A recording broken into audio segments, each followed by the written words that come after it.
Music production is widely considered a normal hobby throughout present-day society. With easy access to digital workstations, whether downloaded illegally or legally, there are virtually no limitations in terms of accessibility, which also offers a fast-moving workflow. However, it wasn't always this easy. For example, recording and editing music was a long, drawn-out process. Sound was recorded to physical tape. To edit the sound consisted of marking tape, slicing and gluing. This was time-consuming, fiddly, and especially in comparison to modern-day practices. The first considered digital audio workstation is attributed to Soundstream, a digital editing system created in 1977, founded by Dr. Thomas Stockham Jr. However, it was in 1989 DigiDesign released SoundTools, the predecessor of Pro Tools, and Cubase released the first VST format in 1996, which innovatively changed the standard production practice. The digital crossover allowed for cheaper production in music technology, which meant cheaper costs for the consumer. This bridged the gap between the lower and higher classes and began to eliminate the wealth divide between the creatives. We witnessed an era of DIY punk which included talented social class individuals bridging the social gap through music without traditional education. Following this era, the production of digital music technology at more affordable costs opened possibilities for individuals without traditional music knowledge to build home studios and further expand their creative output at much better standards. This led to the creation of hip-hop and dance music. Your soul.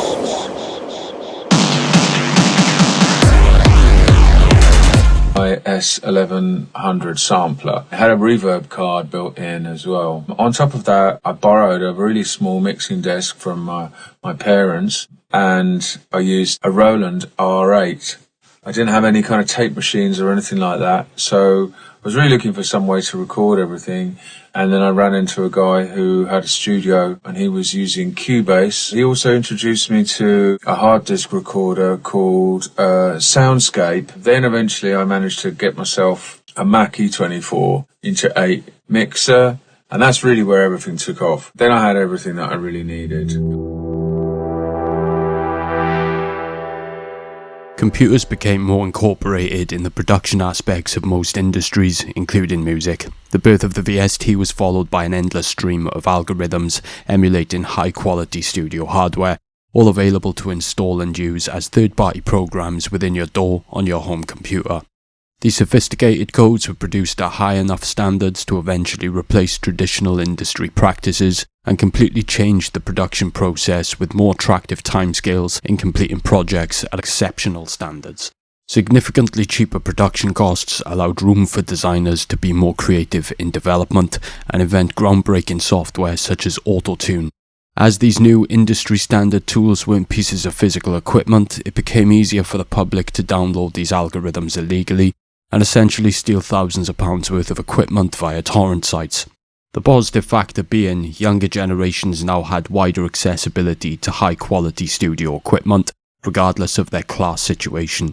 Combined with the internet, this inspired a faster expansion in knowledge, which has led us to a point where teenagers can create masterpieces of music solely by themselves, such as Martin Garrix, who scored a UK #1 with his hit Animals at the age of just 17.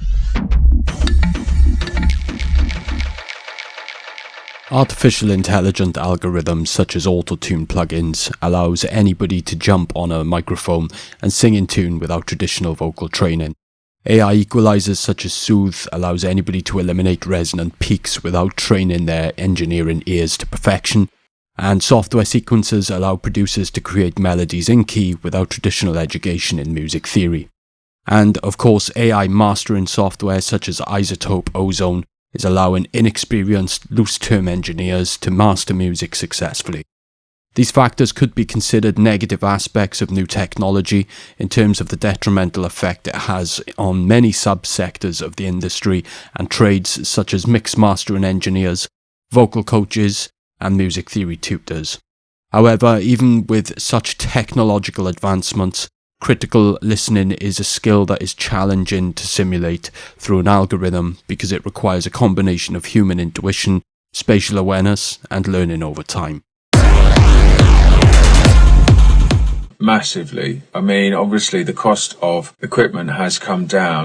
The scarcity of equipment has changed enormously as well, because back then, getting hold of stuff wasn't always that easy. It was expensive and you couldn't always get it. Whereas these days, there's a VST of just about everything for starters. So if you want that tape echo, or you want to try that Fairchild compressor or whatever, there's an emulation of it, and you never had that in the past. Musicians these days have to become business people, and to go back onto the technology impacting the quality of our music or whether it's affected us creatively. I'm only talking about music technology, but we haven't talked about one thing: the internet. That has massively affected musicians. I mean, more than any single piece of software, by a million zillion times. The fact that we can upload our music straight away now and sell it to someone immediately without anybody really being involved is just incredible. But that's also very daunting, and it also means that there are millions of people doing it. So competition has gone off the charts. Can you make a living as a musician anymore?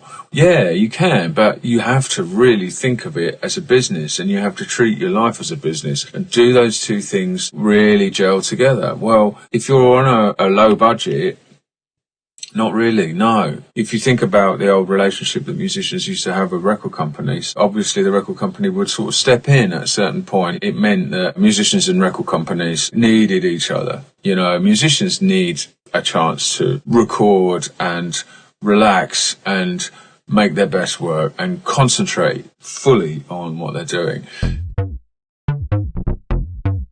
A technological advancement which has significantly impacted music production is the internet. More producers are sharing free knowledge in terms of production and engineering techniques, leading to faster development within the music producer circle. However, it can sometimes be hard to differentiate good advice from the bad. During COVID, we witnessed an influx of professional producers creating online courses via third-party platforms such as Fader Pro, to establish an income stream subsidizing for the loss of earnings via live events. To go further, the internet opened opportunities for music makers to distribute their work without expensive distribution costs and have more control in the delivery aspects of their creations. The internet also allows for musicians to create their own public profile and build publicity themselves, with social media platforms such as TikTok becoming more relevant to the music industry through partnering with TuneCore to distribute music. These aspects, combined with accessible technology such as DAWs and VSTs, influence a complete DIY approach to the present-day career in music production. Although this approach contains many positives such as full control over every aspect of your career, in contrast, there is a growing number of competitors, and social media has created a high expectation of personal engagement with fans. There is high pressure on artists to maintain their public profile, stay on top of distribution channels, market and promote themselves, tour, and meanwhile stay quantitatively creative. In a Music Connection report titled Tips for DIY Success by Bobby Borg, the first sentence written is "Let there be no mistake," adding an extra element of pressure to the idea of there being no alternative to complete perfection. Over the years, accessible technology combined with the internet has influenced a surge in the number of aspiring DIY musicians and producers. Media reported that independent artists generated over $643 million in 2018, a 35% increase from the previous year. With the DIY approach consistently growing in popularity, many new markets have been established within the production sector, such as plugins and audio sample stores, digital distribution services, online tutoring, and digital platforms such as Bandcamp.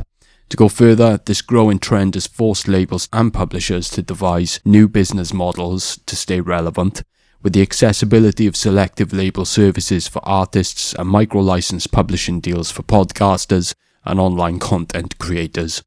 We are also experiencing a growth in female musicians, producers, and DJs balancing out what was predominantly a male-driven industry.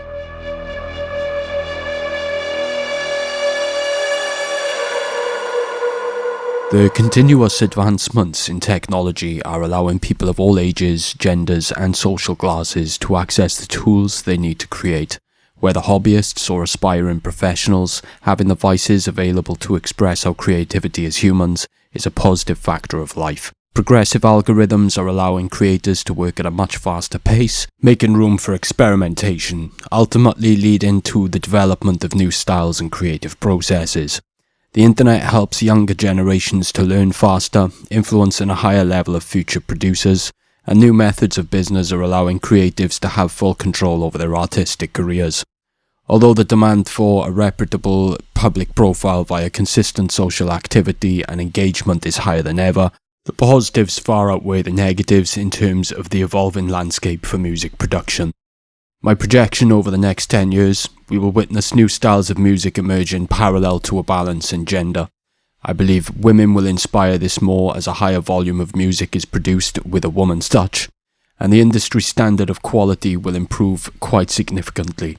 We are already witnessing the dynamics in which play contributing factors, such as the current emergence of crossover genres, the agenda within the industry to get more ladies behind the controls in studios, increasingly more artists are using engineers mixing music in Dolby Atmos, and of course the continuous evolution in music technology. It would be digital. It would have to be. Analog, as much as I love it, it's too expensive, and with all the stuff that comes with it, it gets expensive. It sucks up a lot of juice. It needs to be cabled and set up correctly, and it breaks occasionally, and you have to go and get it fixed. Digital stuff, loads more reliable, cheaper, smaller, lighter, easier to set up, and the option of total recall as well with most of it. So yeah, even though analog stuff, when it comes to sonic capabilities in certain situations, analog definitely wins, like the original 303 definitely kills all the clones, for example, and some of the original synths kill the clones and all that kind of thing. Still, if I had to choose, it would be digital.